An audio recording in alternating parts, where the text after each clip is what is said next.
The Adventures of Prickly Porky by Thornton W. Burges. Happy Jack Squirrel makes a find. Happy Jack Squirrel had had a wonderful day. He had found some big chestnut trees that he had never seen before, and which promised to give him all the nuts he would want for all the next winter.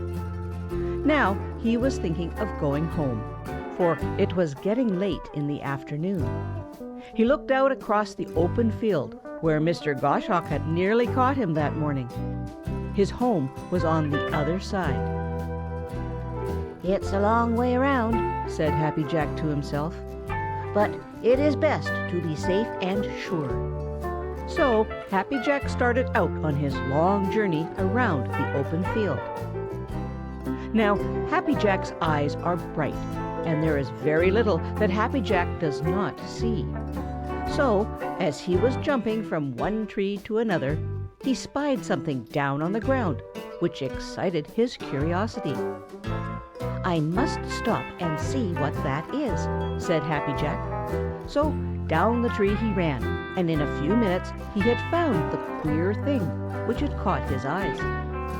It was smooth and black and white, and at one end it was very sharp with a tiny barb.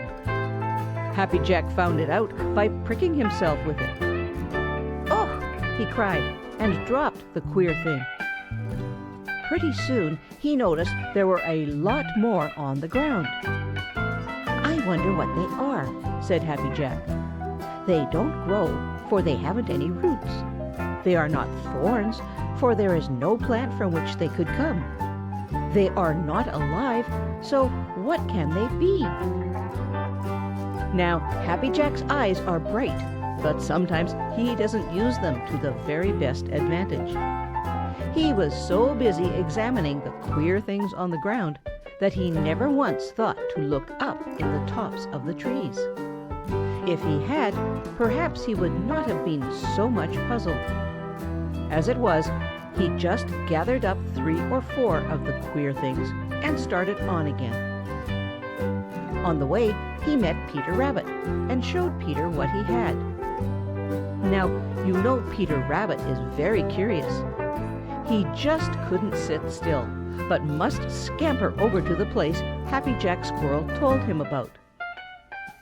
"You better be careful, Peter Rabbit. "They're very sharp," shouted Happy Jack. But, as usual, Peter was in too much of a hurry to heed what was said to him. Lipperty-lipperty-lip, lipperty-lipperty-lip went Peter Rabbit through the woods as fast as his long legs would take him. Then suddenly he squealed and sat down to nurse one of his feet.